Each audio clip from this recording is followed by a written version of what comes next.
All right, so we're going to go through this pretty quickly because a little bit of an issue. I upgraded it, but then I uploaded it from home, a revised lecture 2, but it didn't load. So lecture 2 will be loaded later. The video I will load anyway. There will actually be a lecture 3 under chapter 5. There's so much information that I'm going to ask Matt Howard to do these last few items here. Everybody, Granite, AAE, you guys can see the PowerPoint okay? Yeah, cool. We're going to do clean water, ecosystem restoration. In fact, ecosystem restoration, watershed restoration, we're going to have a whole lecture on that next time, which is not next week, but the week after. Desalinization, integrated water management, that's going to be done as another lecture when we come back from spring break, 2 weeks' time. Okay, and like I said, this is not the PowerPoint that I thought it was, so, but it has the basics in it, so we can at least go through it. Okay, so until 2014. Okay, so this is probably the most critical legislation, and after this we'll kind of get away from this. But again, I just want to point out to you that if you're going to get into this field, you're going to get into the natural resource field, very important what the laws and policies are. It's kind of like me trying to do business here at VVC. There's so many stupid little policies. If I don't figure out how to either do them or get around them, then I'm stuck, right? So, and up until then, the State Water Resource Control Board, write that down if you don't have it. That's the big dog. They're in charge of all our water resources. Also, sometimes you'll just hear them called Resource Control Board. Okay, they had permitting authority only. They had control, as it were, only over surface and subterranean stream water. There's a few places, you know how we've talked about how groundwater, it's a myth that it's down there in streams and in caverns and all that. Well, there are a few places where there are actually streams. We're actually going to go to one.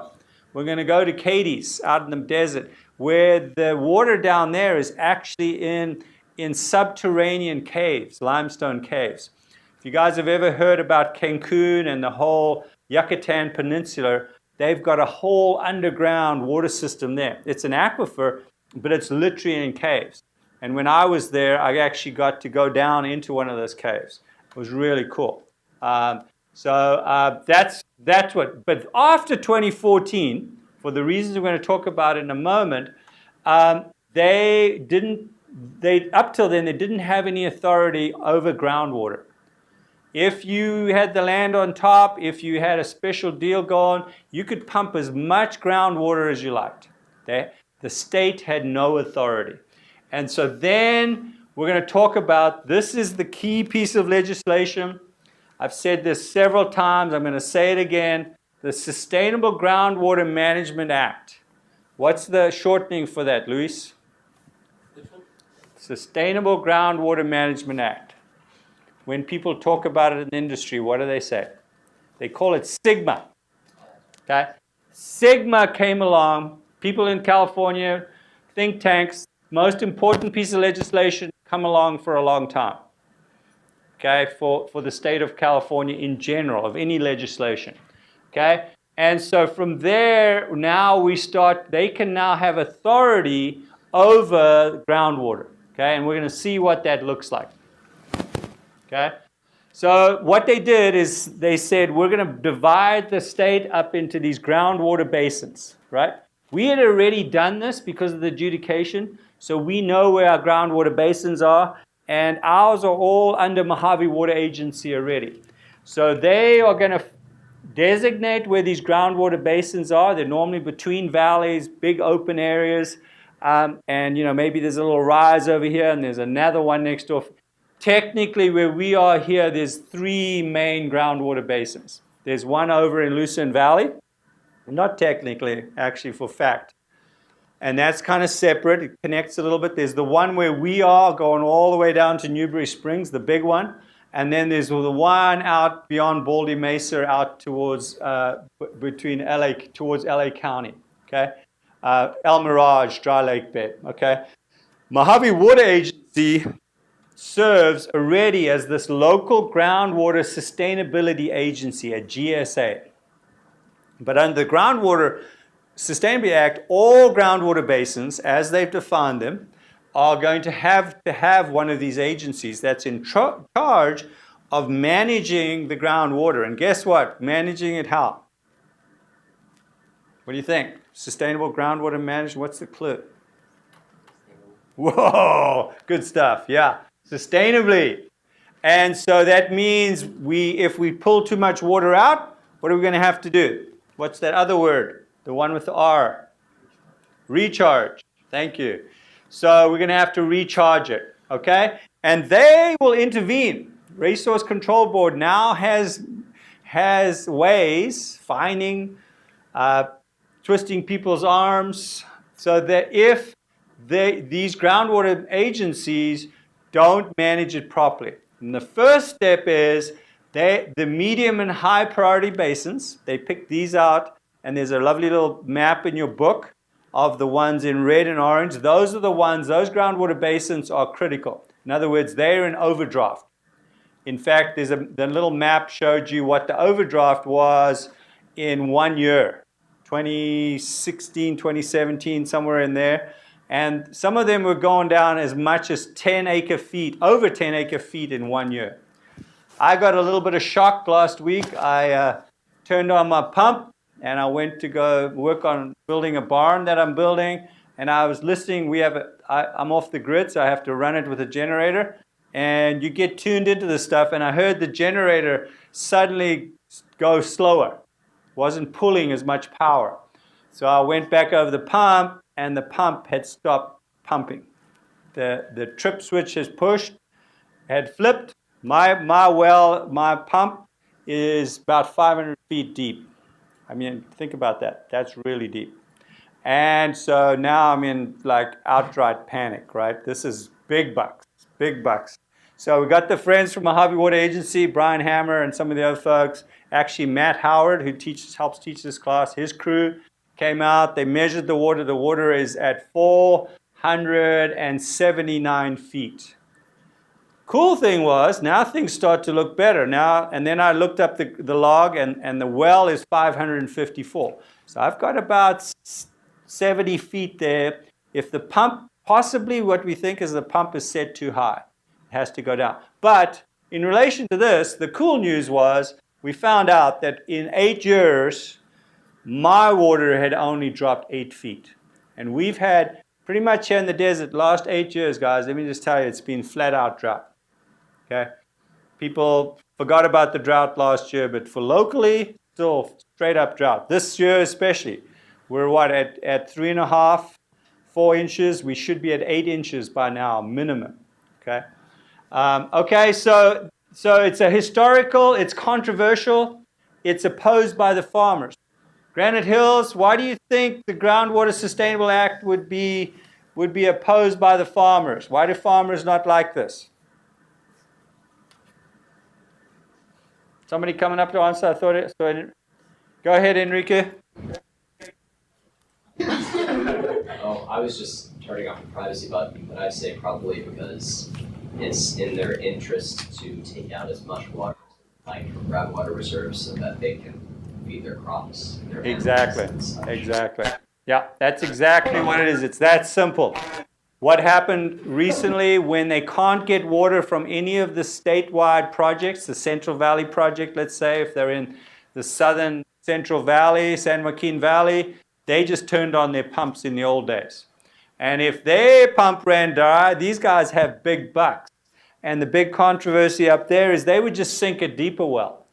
So there's almond farmers up there with wells that are 800 feet deep.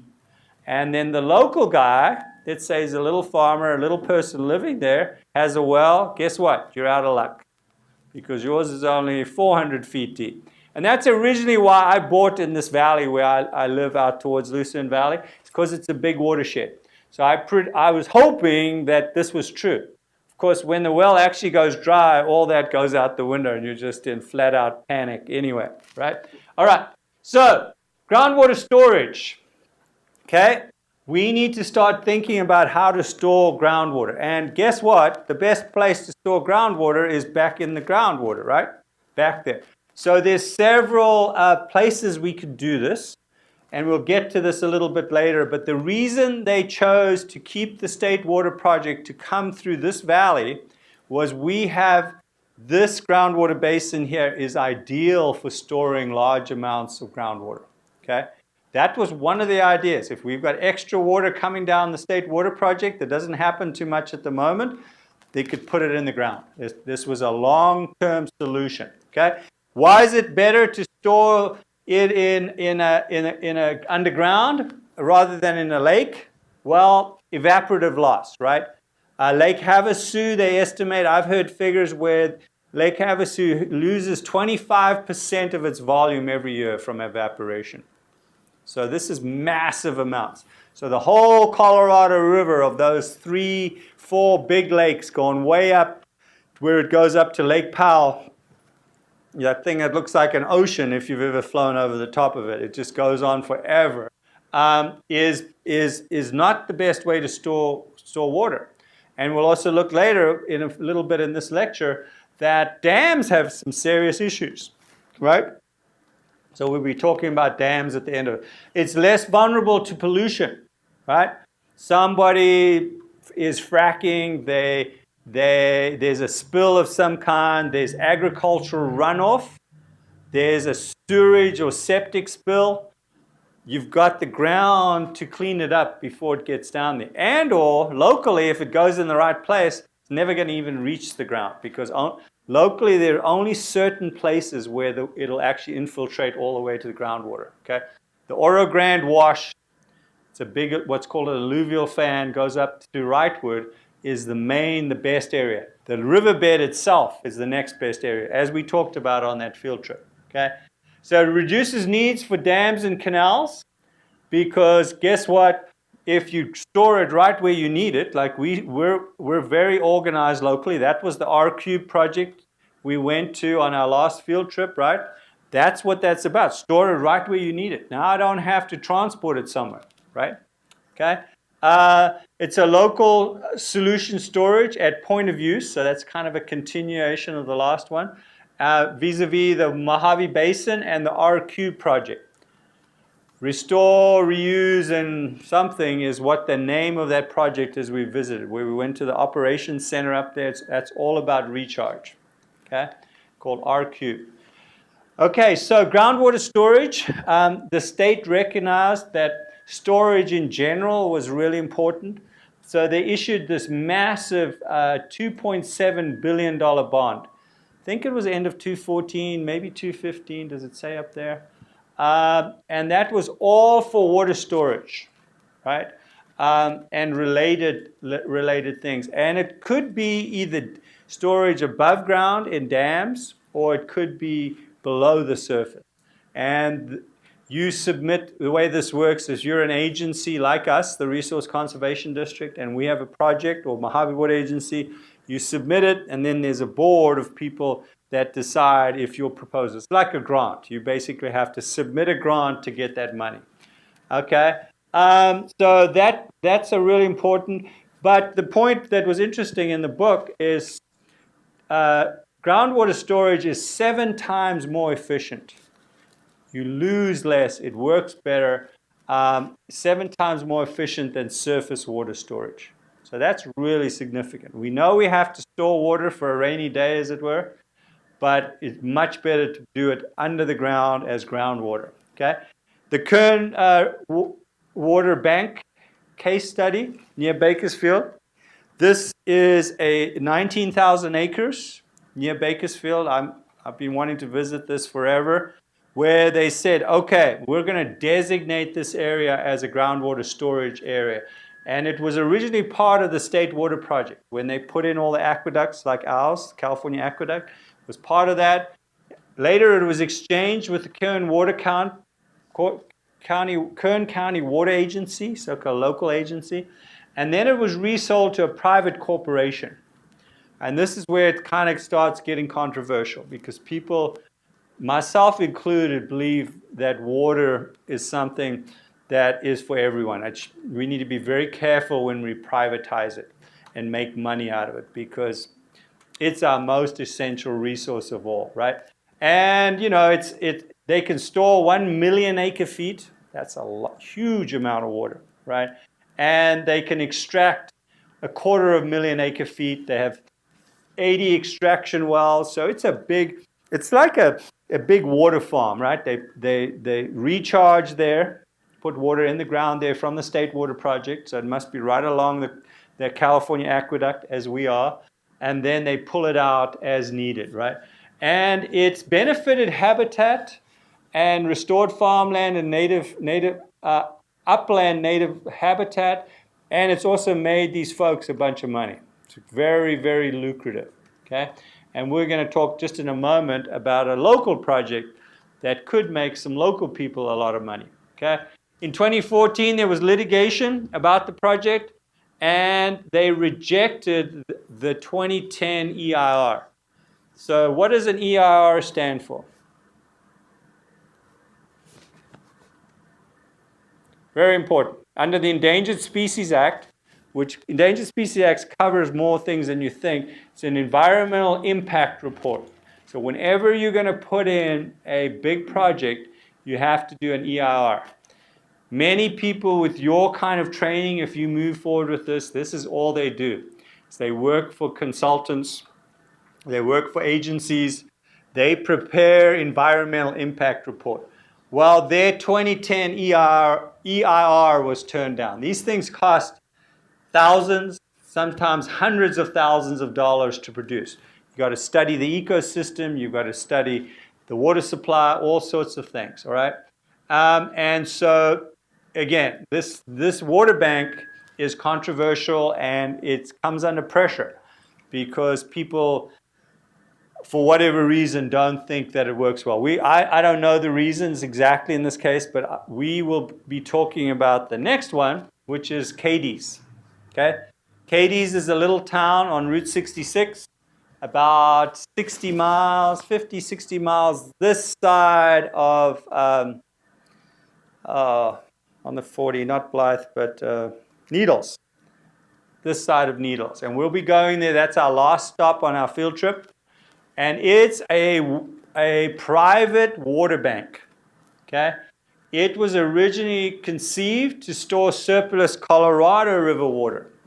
The aqueduct, the Colorado River aqueduct, comes within, I think, 20 miles of that as it goes across to San Jacinto, Hemet, and goes down that way towards the LA basin. And the idea was that they would pull water from that. They're going to put in a special little side pipeline, pull water from that up into this big valley. It's a big, huge valley that they sit in, and they were going to store that water in there during times of surplus from the Colorado River. Then the Metropolitan Water District, whenever you see, this is not Mojave Water District. No, whenever you see MWD, we're talking the biggest water purveyor, and they're also part of the State Water Project. Metropolitan, they supply water for huge parts of San Diego and most of LA, right? Most of LA County. Okay, they're the biggest sort of water agency around, okay? They made a deal with them. By the way, we'll find out in a moment, they're also part of their Kern Valley Water Bank. And they made a deal with them, and the idea was it would fill in the gap where, remember I talked about last time or the time before, we were told we couldn't overuse our supply from the Colorado. We're allowed 4.4 million acre feet, and we were using about 5.3 million acre feet.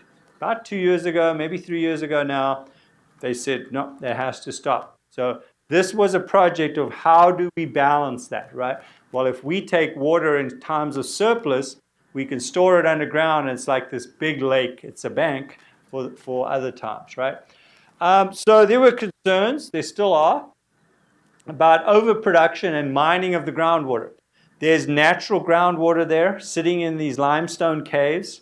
They'll show you this amazing video of a camera they sent down a well, and you can see all these caverns going out. It's really crazy. And so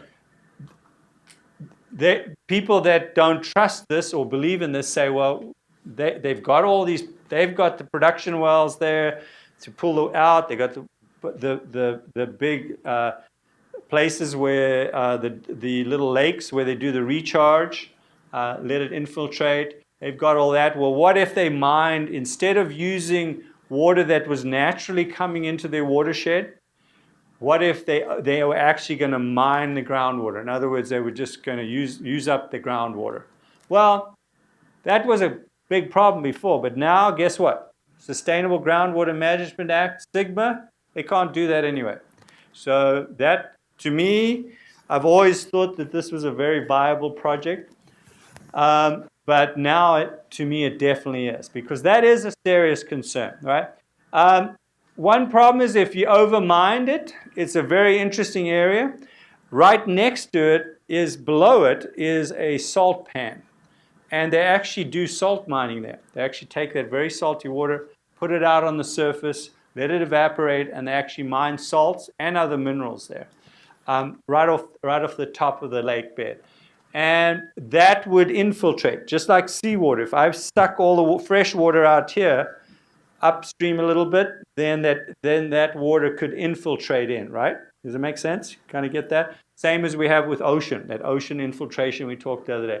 The one that just made no sense at all, and that's why I have all these question marks out here, is the drying up of upstream springs in the Mojave National Preserve, right? We'll be coming that way. We'll come through the Mojave National Preserve to get there. Mojave Preserve's on the north side of Highway 40. This is on the south side. And this makes absolutely no sense. But you'll hear very intelligent people say, well, the springs are going to dry up. How can, if you draw water down here, 15 miles away, how is it going to dry up a stream that's up there? That water has to come from there. It's not like a siphon where you're going to siphon it out. It physically, gravity makes no sense at all. But again, when things get controversial here, when there's private companies involved, then this, I think, is a case of some environmentalists kind of going wacky, okay? Because it makes no sense at all. It never did, and they'll tell you, I mean, it's physically not possible, okay? So since then, Mojave Metropolitan Water District backed out, mostly because it was so impractical. This is a long time ago, 10, 12 years ago. Now they've made recent deals with other Southern California water districts like Santa Margarita, which is a little town in Orange County. Yes, Luis? So does Cadiz still pull water from state water company? They've never finished the project, even get started. Still in the conceptual planning stage. As of today.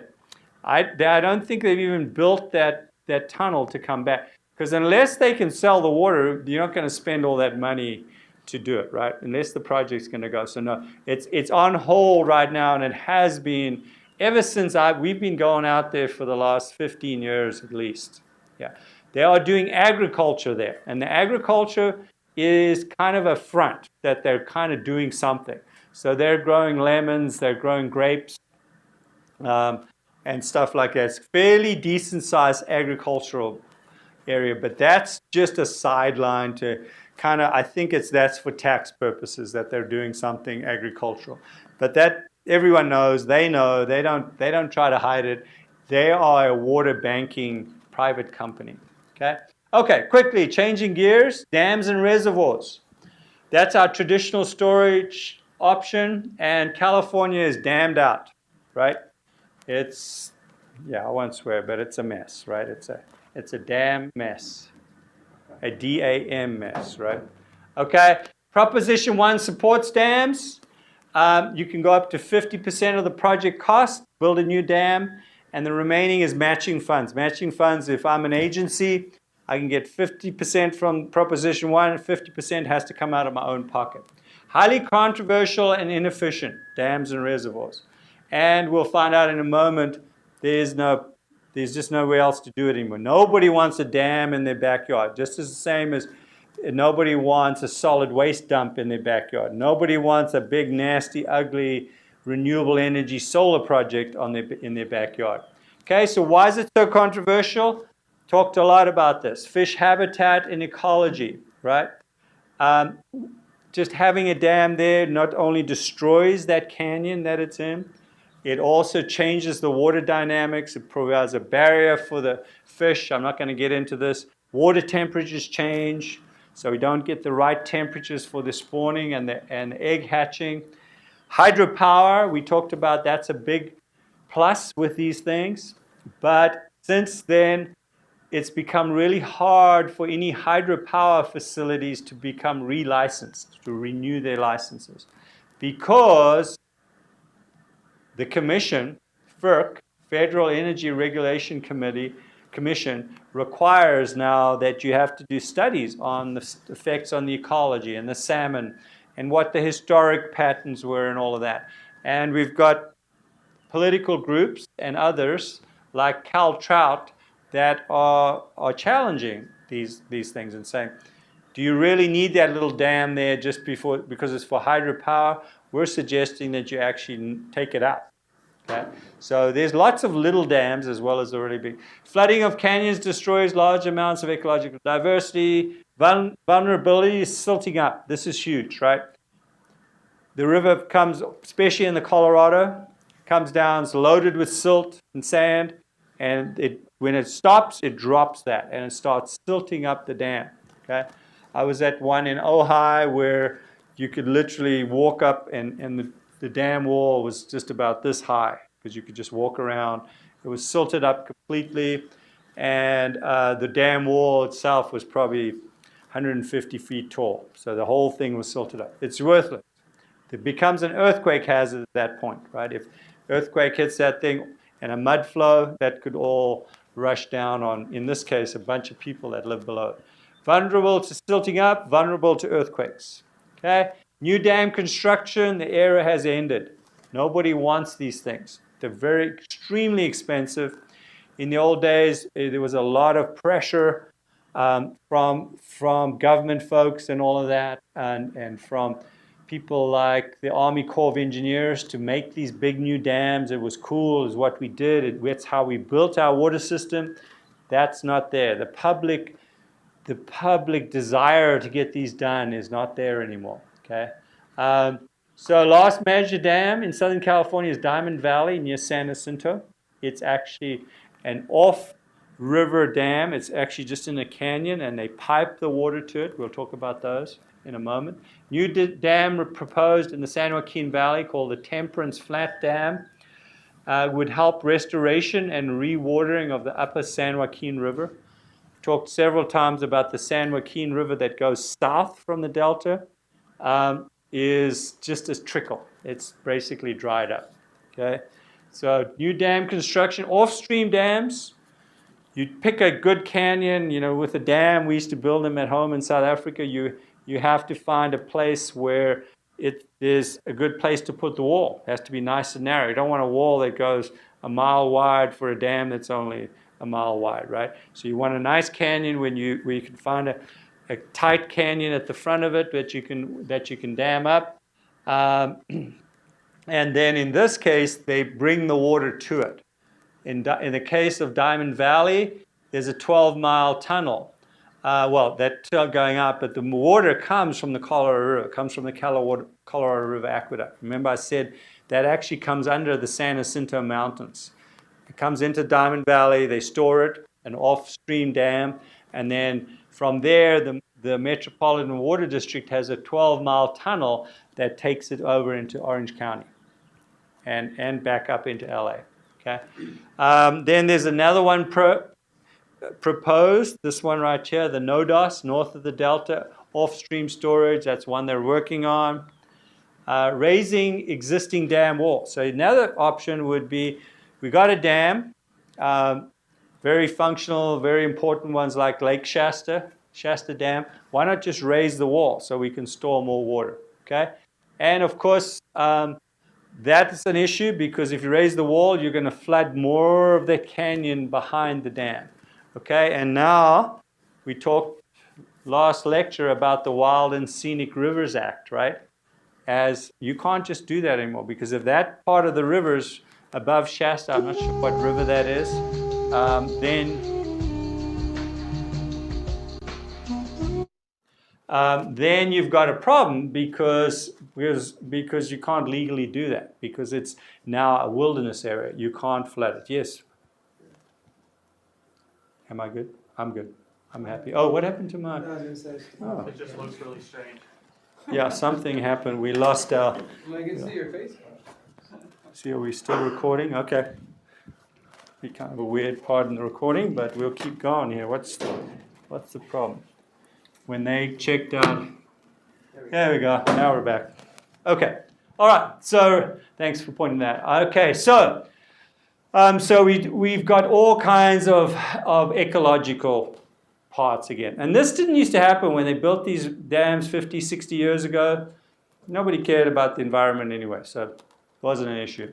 Now, and there plain isn't many places left to do it, where there aren't a bunch of people living and where you can even find a good place to put one of these off-stream dams, for example, okay? Folsom Dam on the American River is another one they've proposed to lift the wall on. What about deconstruction of the existing dams? They're filled with sediments, extremely difficult if human populations are below the dam. How do you get it out of there, right? You don't just, if you just dynamite that wall, now you've got this big silt thing that'll wash down as a big mudslide if you just dynamite the wall. So in the case of the one in Ojai, they were literally going to have to go behind the wall and take it out truckload by truckload and go take it and dump it somewhere. It's great soil for agriculture. And then they would be able to take down the wall. So, because this is right above the town of Ojai, which is also a very wealthy area. Which 4 old Klamath River dams. This is way up in the north, right? Important for salmon runs. There are indigenous people living up there that depend. There's been on the Klamath. There's been a big controversy between farmers and indigenous people for a while, and who kind of gets to play with that water. Removal of small irrigation dams on Butte Creek in Sacramento Valley restored 25 miles of unimpeded flow for migrating salmon. So definitely when we do take these down, if they're silted up, and we can, there's lots of advantages to it, right? San Clemente Dam in Carmel, on the Carmel River is another one, okay? Most controversial is the O'Shaughnessy Dam in Hetchy Hetchy Canyon. How many people have been to Yosemite? You guys need to learn how to hitchhike, I'm telling you. Don't tell me you don't know have a car. Just hitchhike.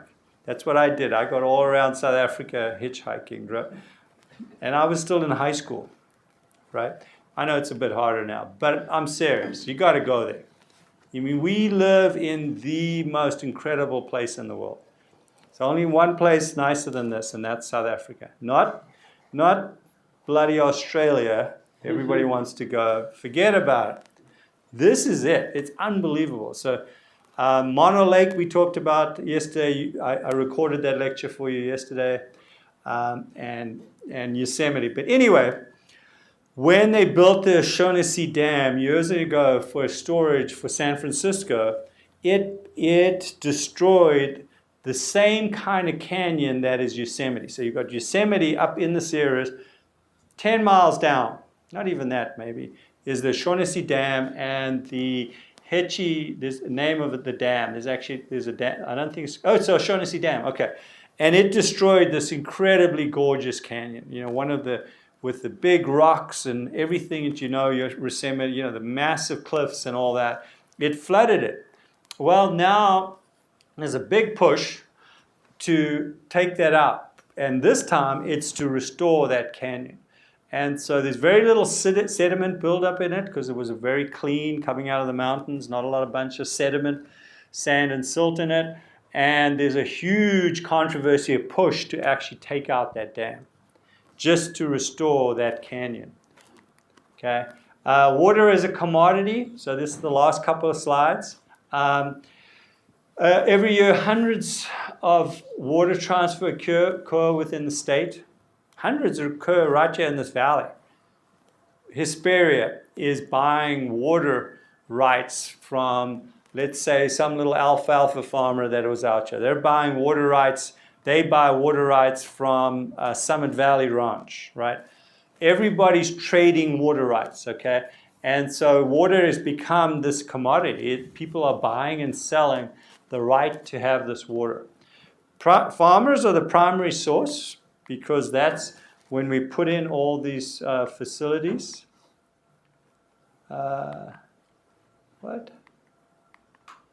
Farmers are the primary source of the transfer water because when we did this, a lot of these big projects, they were sold to the public that they were for irrigation, for agriculture. So for example, the LA, the most blatant example of this, because there was a lot of smoke and mirrors, is the San Fernando Valley.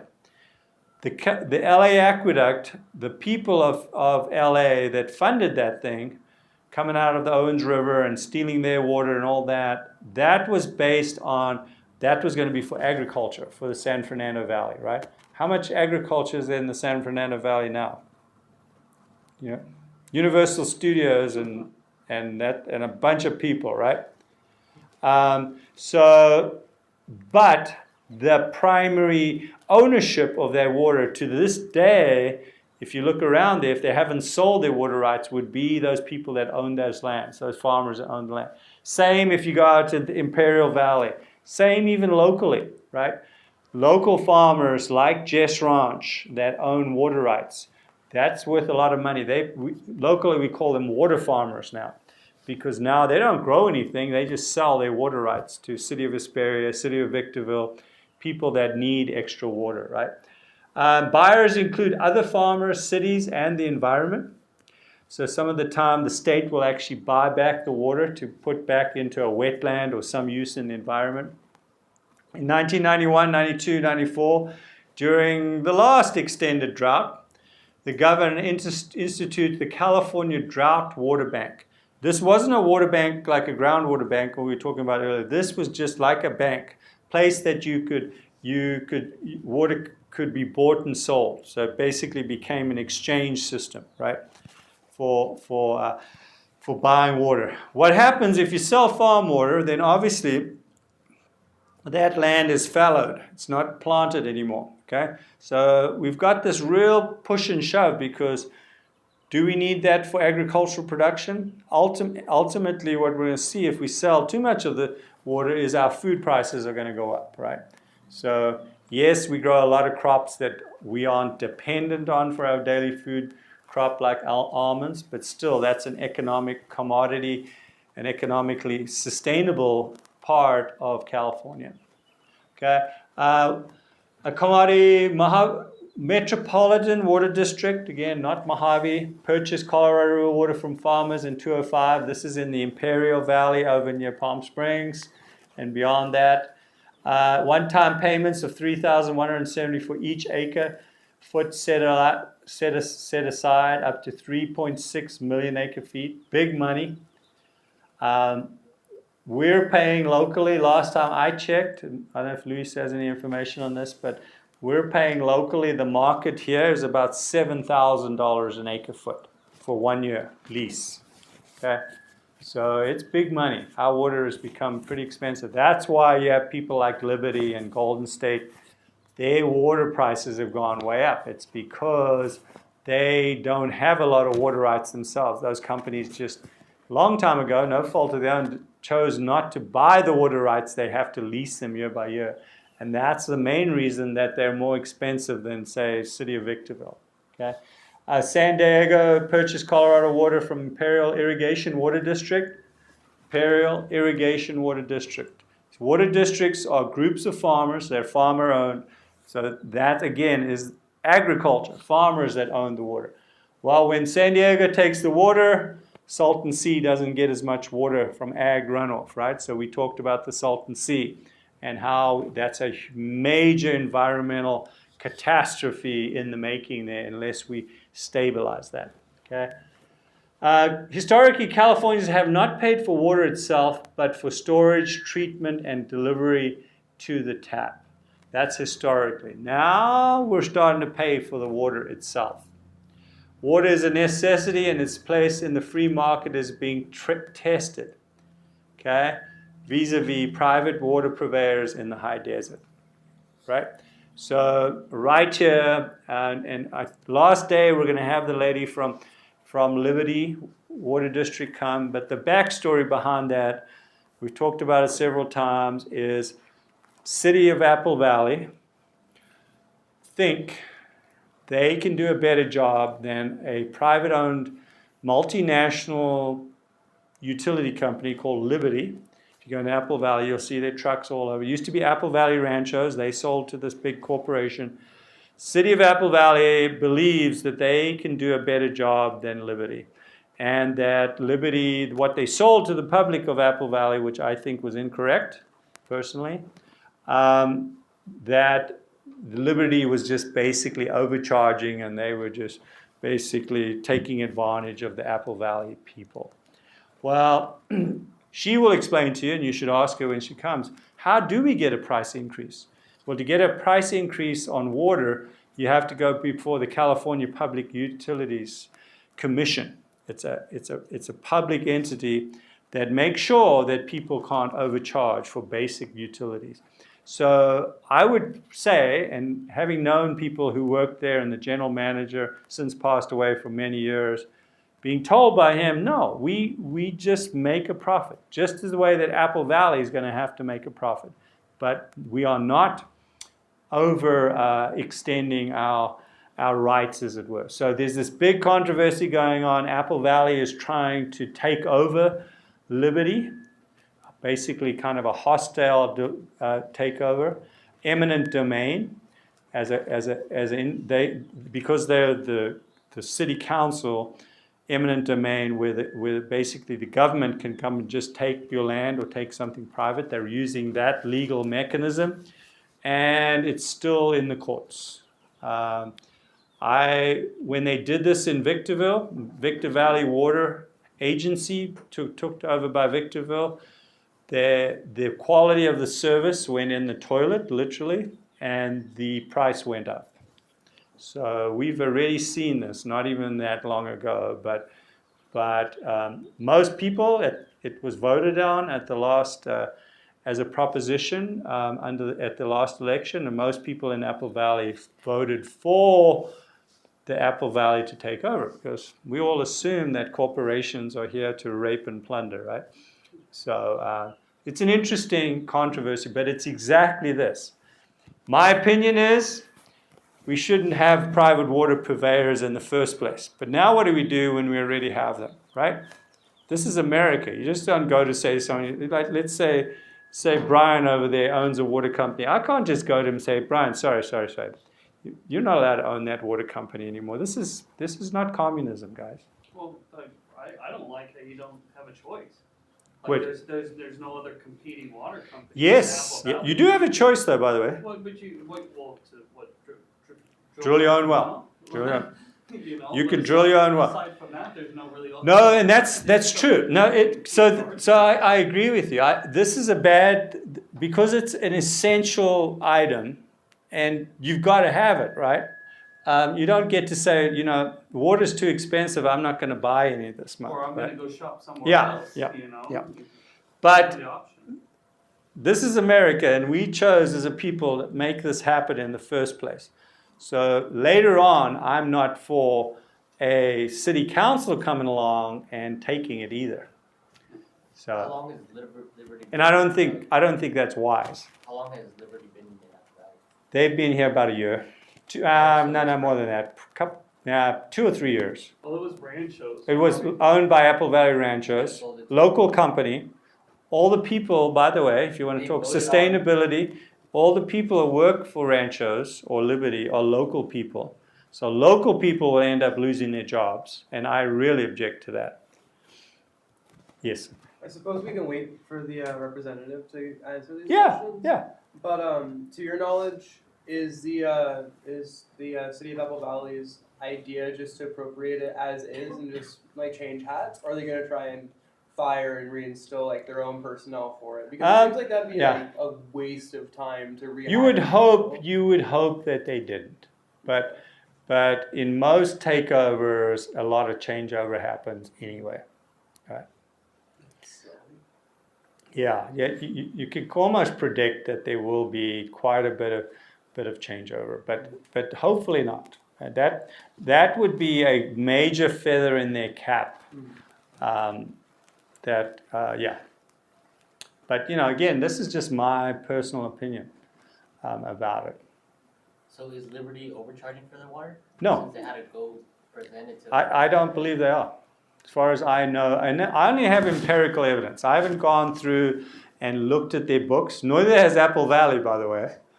All I'm trusting on is the word of a guy who grew up here that was their general manager, Scott Weldy, who passed away, coming to this class many times and saying, no, this is the predicament and this is how this works. If we want to replace pipes, which there's a lot of pipes they need to still replace, and the piping was old and it was metal, then we come up with a capital improvement project. We have to get that approved by the CPUC so that we can raise the rates to cover it. And that's not easy to do. There's a system that has to, it's not like, let's say Walmart, that if they wanted to, could raise the rate on their bottled water as much as they like. Nobody can control it, right? There is a government oversight, so the CPUC that governs that.